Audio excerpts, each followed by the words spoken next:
Pas comprendre révolution du Valier Rislan, eh bien, mené. Ça n'a pas gardé là, n'a pas gardé toute maman, tout le monde que nous connaissons aujourd'hui à papa, qui fait partie de classe moyenne avec diaspora. Comment que François Duvalier était encouragé, venir dans la capitale là, pour être tout près de l'école, pour être tout près docteur. Et aujourd'hui, ils viennent tourner diaspora avec classe moyenne noire là, qui va exister dans le pays d'Haïti. Mais, gardez-vous bien, c'est maman nous, c'est papa nous, c'est paysans, c'est masse là.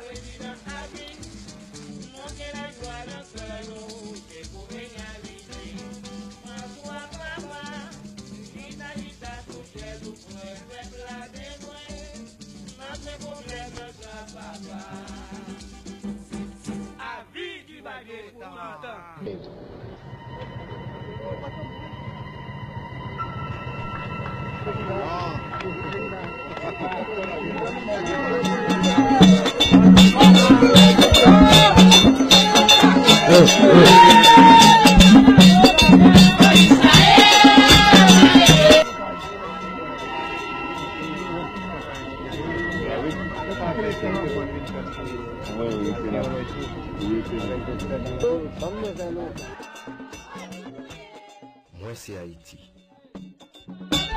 Regarde coulem ak manière moi, on va comprendre l'histoire, combat.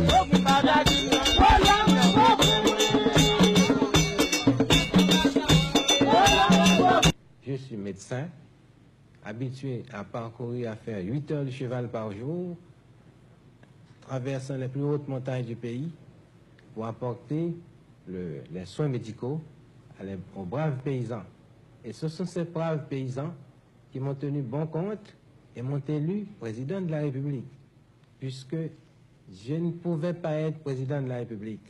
Je n'avais pas d'argent, je n'ai dépensé pas un seul centime. Ce sont mes amis qui m'ont apporté de l'argent pendant la grande campagne historique de 1956-1957, la plus mouvementée, la plus dure de toute notre histoire nationale. C'est grâce au concours de ces paysans qui avaient reçu les soins médicaux de leurs médecins que j'ai pu accéder à la première magistrature de l'État le 22 septembre 1957. Est-ce que le peuple vous aime, président Duvalier? Le peuple me l'a rendu, puisque, pour reprendre ce que je viens de vous dire au début, je n'avais pas d'argent et j'avais toutes les forces réactionnaires contre moi. L'armée, le clergé, la haute finance, la bourgeoisie, toutes ces forces qui sont devenues à l'heure actuelle depuis 11 ans des mythes, de par ma façon de gouverner le pays. Toutes ces forces d'argent, toutes ces forces étaient contre moi. Je suis venu avec mon bulletin de vote, le paysan, le peuple, les 4/5 de la nation m'ont élu président de la République en face de toutes ces forces. C'est même une légende, mais une légende qui s'explique aisément parce que la nation vraie, c'est dans le peuple. Ma conception idéale de l'État, c'est de réaliser le plus grand bien au plus grand nombre. Et pour réaliser le plus grand bien au plus grand nombre, il faut chercher parmi ce plus grand nombre les plus capables.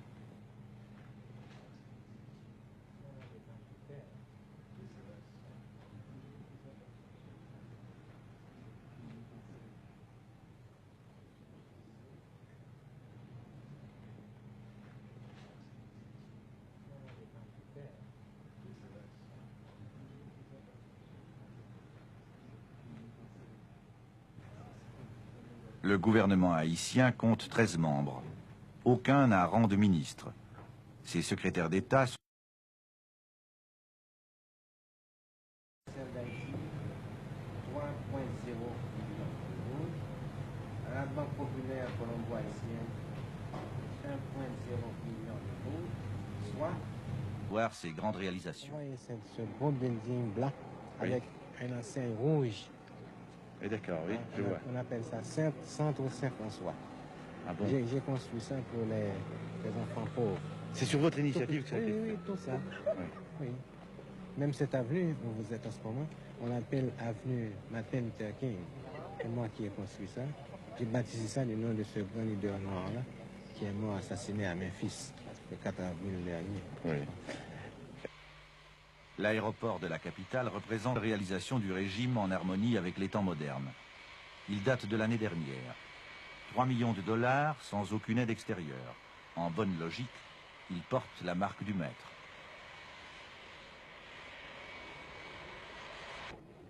Mais où trouvez-vous l'argent pour faire ces constructions? Ah, c'est pourquoi, n'est-ce pas, on ne comprend pas. Nous sommes en train de nous débrouiller nous-mêmes, seuls, sans aucune aide extérieure américaine. Ni française d'ailleurs. Ni française, n'est-ce pas? Ni française. C'est une énigme. On se demande comment vous faites. Parce qu'il faut administrer. Parce que avant d'être un écrivain, avant d'être un homme politique, je suis d'abord un administrateur. J'ai appris l'administration au contact des Américains, parce que j'ai travaillé pendant de nombreuses années avec eux. Oui, effectivement, dans votre carrière, cela figure. Et puis, à l'université de Michigan aussi, on m'a appris l'administration. Est-ce que vous formez quelqu'un pour vous succéder? Je forme la jeunesse en ce moment. Il y a des écoles à travers toute la République, des lycées aussi, à travers toute la République. Et pourtant, on dit que le taux d'analphabétisme est très élevé. C'est ça, parce que avant mon arrivée, c'était très élevé. Depuis mon arrivée, et depuis que j'étais ministre du Travail, j'ai élaboré un programme d'alphabétisation des masses. Devenu président de la République, ce programme a été étendu sur toute la République d'Haïti. Ça s'appelle l'Office national d'action communautaire. Oui. Ça s'appelle l'ONEC. Et quel est actuellement le taux d'analphabétisme dans ce pays? J'ai baissé, c'est à 85%.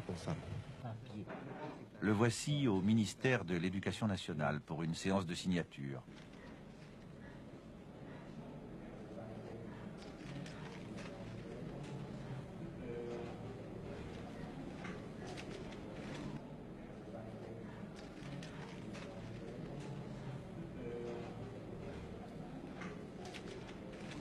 Aucun de ces actes ne saurait se passer de déploiement de force. Il y a toujours autour de sa personne un impressionnant rideau de protection.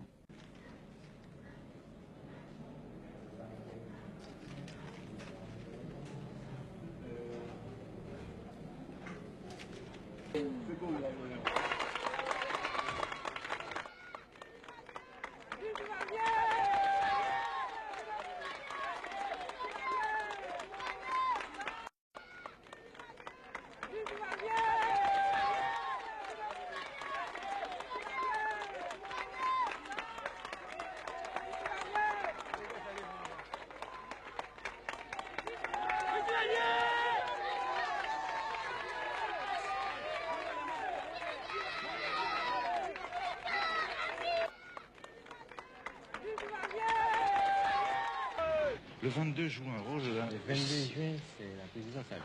Oui. Il semble qu'il y ait une répétition du 22 dans votre carrière. C'est mon chiffre mystique, n'est-ce pas? Ça revient.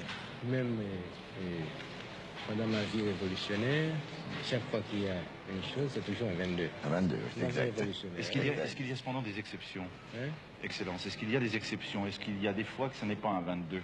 Non, c'est toujours un 22. Toujours un 22. Je pense que on n'a jamais aimé la République d'Haïti.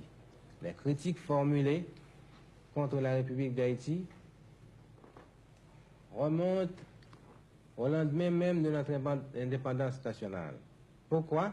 Parce que la question doit être considérée et discutée sous l'angle racial. Parce que nous sommes un peuple noir. Nous sommes le premier peuple noir à conquérir notre indépendance nationale, les armes à la main. Il n'y a pas d'exemple dans le monde de ce genre. Nous avons réalisé une épopée unique. Et la question a pris une ampleur telle parce que ce peuple actuellement est dirigé non point par une doublure, mais par un intellectuel qui connaît les vraies aspirations, les vrais besoins de ce peuple et de cette race. Pour avoir consacré la meilleure portion de son temps à élaborer une doctrine nationale et raciale. Qui est le duvalierisme. Qui est le duvalierisme. C'est-à-dire que le peuple haïtien, l'homme haïtien, doit toujours regarder le soleil en face et non point baisser les chines. devant n'importe quel citoyen de l'humanité. Il se croit un homme à part entière, à part totale, pour avoir réalisé une épopée la plus belle, la plus émouvante après la Révolution française. Duvalier a raison sur un point, c'est quand il dit « Je ne suis pas une doublure ». On peut le croire. Rien en lui ne rappelle la soumission de ses prédécesseurs. Il a compris ce qu'aucun d'eux n'avait même entrevu, à savoir qu'il fallait créer en Haïti une conscience nationale avant toute autre chose. Si Duvalier la fonde sur le nègre, comme il dit, c'est que le nègre représente plus de 90% de la nation et qu'il n'a jamais eu sa chance.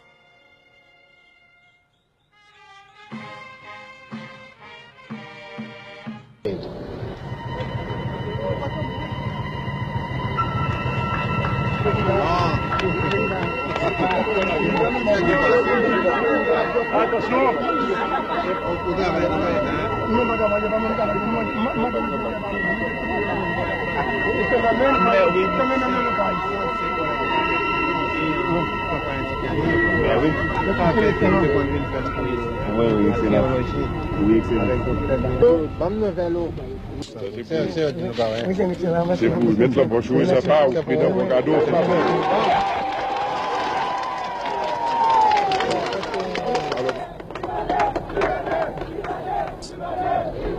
Allez donc, allez, allez.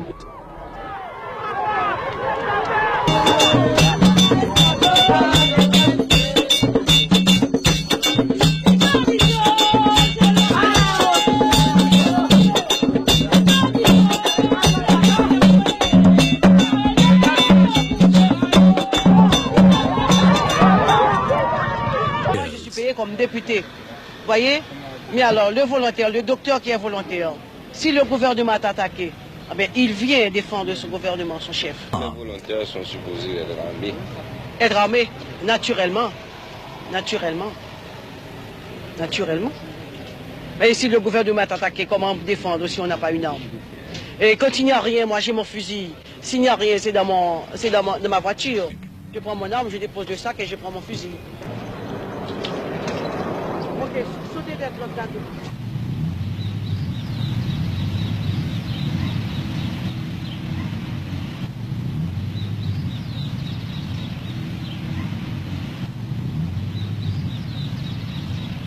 What they call Totomakot is a peasant who received a medical care from me since several years.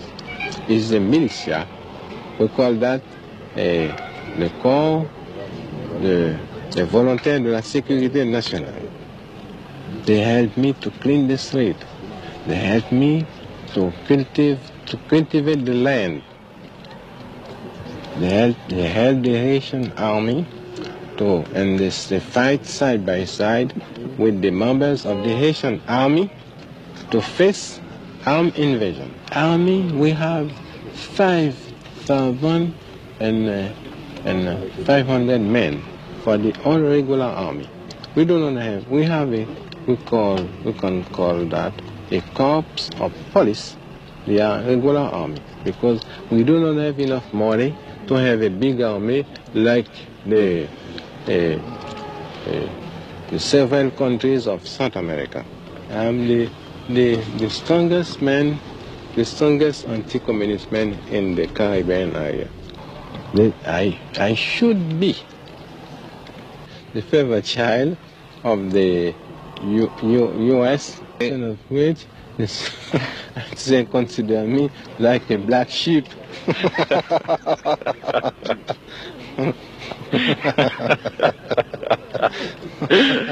Now, why do they do this, Mr. President?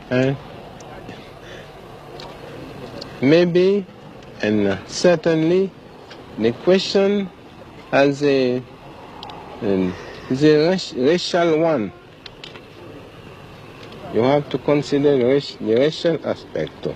Maybe as a leader, because I'm a strong leader here in the Western Hemisphere, maybe they consider me as a bad example for the 25 million Negroes living in the States. The civilian only can rule the country, not the military men. The military man has to stay in his barracks and receive order and instruction from the president and from the king, from the emperor. This is my opinion, this is my philosophy. To have peace and stability, you should have a strong man in every country. Not a dictator, but a strong man. Not a dictator. Not a dictator, but a strong man. Democracy is a word. It's only a word. It's a philosophy. It's a conception. What you call democracy in your own country, another country can call that a dictatorship. Any president of Haiti could not stand up and did what I did and do what I did for the past 11 years, facing armed invasion and 3 hurricanes.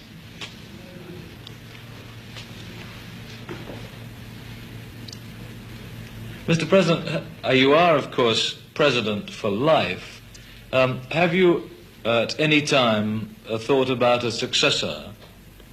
No, my successor is my successor.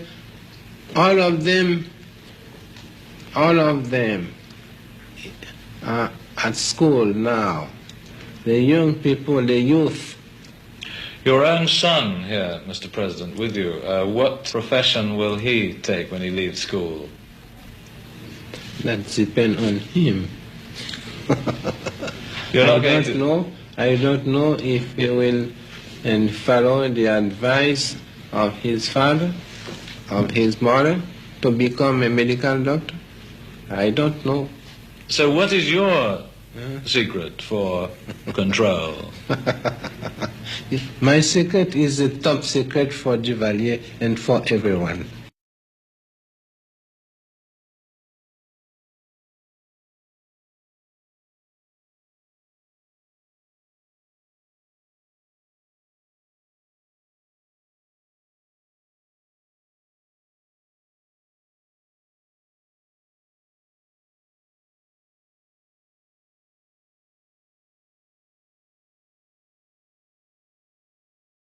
Qui gouverne Haïti aujourd'hui, me demandez-vous?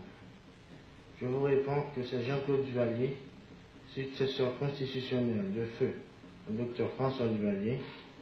Toutes les forces nationales appuient mon gouvernement et je suis aidé dans ma tâche par un cabinet ministériel, un conseil de gouvernement, une armée et une milice qui font bloc autour de ma personne. En un mot, je continue l'exemple donné par mon père dans le combat de tous les héros qui m'ont précédé dans la lutte pour le maintien de notre indépendance politique et économique.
Seul qui peut sauver.